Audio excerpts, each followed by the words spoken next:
ಈ ದಿನ ಪಾಲಕ್ ಸೊಪ್ಪು ಮತ್ತು ಸೌತೆಕಾಯಿ ಮಜ್ಜಿಗೆ ಹುಳಿ ಮಾಡ್ತಾಯಿದ್ದೀನಿ. ಅದಕ್ಕೆ ಏನೇನು ಸಾಮಗ್ರಿ ಬೇಕು ಅಂತ ಹೇಳ್ಬಿಟ್ಟು ತಿಳಿಸ್ತಾ ಇದ್ದೀನಿ.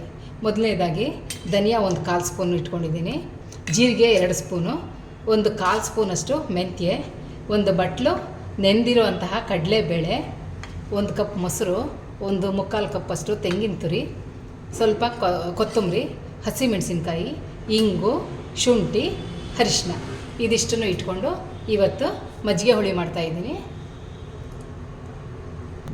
ಈಗ 1/4 ಸ್ಪೂನಷ್ಟು ಮೆಂತ್ಯ, ಅಷ್ಟು ಧನಿಯಾನ ಹುರ್ಕೋತಾ ಇದ್ದೀನಿ. 1 ನಿಮಿಷ ಮಾತ್ರ ಹುರ್ಕೊಂಡ್ರೆ ಸಾಕು. ಇವೆರಡನ್ನು ಮಾತ್ರ ಹುರ್ಕೋಬೇಕಷ್ಟೇ, ಇನ್ಯಾವುದು ಹುರ್ಕೋಬಾರ್ದು. ಈಗ ಸ್ಟವ್ ಆಫ್ ಮಾಡ್ತಾಯಿದ್ದೀನಿ. ಇದರ ಜೊತೆಗೆ 8ರಿಂದ 10 ಹಸಿಮೆಣಸಿಕಾಯಿ ತೊಗೊಂಡಿದ್ದೀನಿ. ನಿಮಗೆ ಖಾರ ಜಾಸ್ತಿ ಬೇಕು ಅಂದರೆ ಇನ್ನೂ ಜಾಸ್ತಿ ಹಾಕ್ಕೋಬೋದು. ಕೊತ್ತಂಬರಿ ಇಷ್ಟು ತೊಗೊಂಡಿದ್ದೀನಿ, ಶುಂಠಿ ಇಷ್ಟು, ತೆಂಗಿನ ತುರಿ,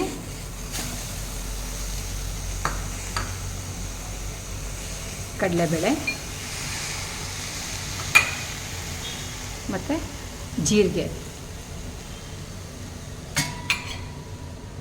ಇಂಗು, ಚೂರು ಅರಿಶಿನ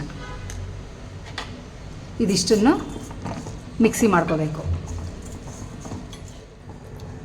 ಈ ಎಲ್ಲ ಪದಾರ್ಥಗಳನ್ನ ನಾನು ಮಿಕ್ಸಿಗೆ ಹಾಕ್ಕೋತಾ ಇದ್ದೀನಿ. ಇದಕ್ಕೆ ರುಚಿಗೆ ತಕ್ಕಷ್ಟು ಉಪ್ಪನ್ನು ಹಾಕ್ಕೊಂಡು ರುಬ್ಕೋಬೇಕು. ಸ್ವಲ್ಪ ನೀರು ಹಾಕ್ಕೊಂಡಿದ್ದೀನಿ. ಸೌತೆಕಾಯಿ ಮತ್ತು ಪಾಲಕ್ ಸೊಪ್ಪನ್ನ ಬೇಯಿಸ್ಕೊತಾ ಇದ್ದೀನಿ. ಚೂರು ಅರಿಶಿನ,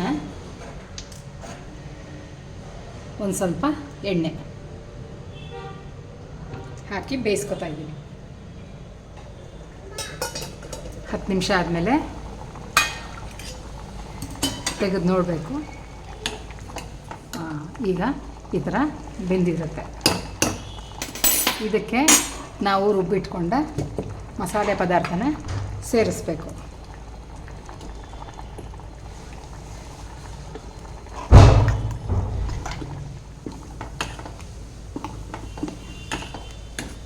ಇದೊಂದು 2-3 ನಿಮಿಷ ಬೇಯಿಸ್ಕೋಬೇಕು. 1-2 ಕುದಿ ಬರಬೇಕು. ಕುದಿ ಬರೋವರೆಗೂ ಇದನ್ನು ಉಪ್ಪು ಹುಳಿ ಖಾರ ಎಲ್ಲನೂ ಈ ಹುಳುಗಳಿಗೆ ಸೊಪ್ಪಿಗೆ ಹೊಂದ್ಕೋಬೇಕು. ಈಗ ಮತ್ತೆ ಪ್ಲೇಟ್ನ ಮುಚ್ತಾ ಇದ್ದೀನಿ.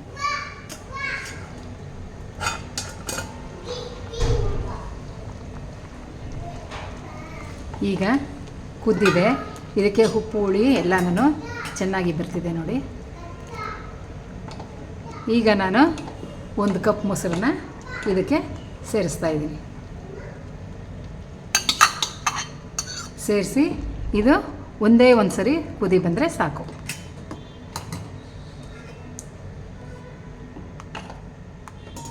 ನೋಡಿ, ಒಂದು ಕುದಿ ಬಂದಿದೆ.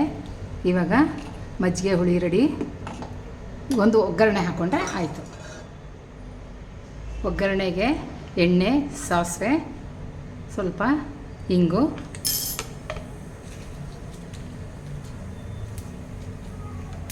ಎರಡು ಒಣಮೆಣಸಿನ್ಕಾಯಿ ಇದಿಷ್ಟನ್ನು ಹಾಕ್ತಿದ್ದೀನಿ.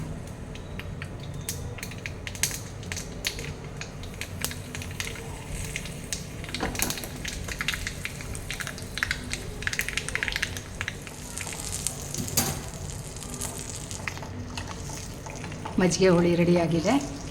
ನಾನು ಸ್ವಲ್ಪ ಚೇಂಜ್ ಇರಲಿ ಅಂತ ಹೇಳ್ಬಿಟ್ಟು ಸೌತೆಕಾಯಿ ಜೊತೆ ಪಾಲಕ್ ಸೊಪ್ಪು ಹಾಕಿದ್ದೀನಿ. ನೀವು ಬೇಕಾದರೆ ಟ್ರೈ ಮಾಡಬಹುದು.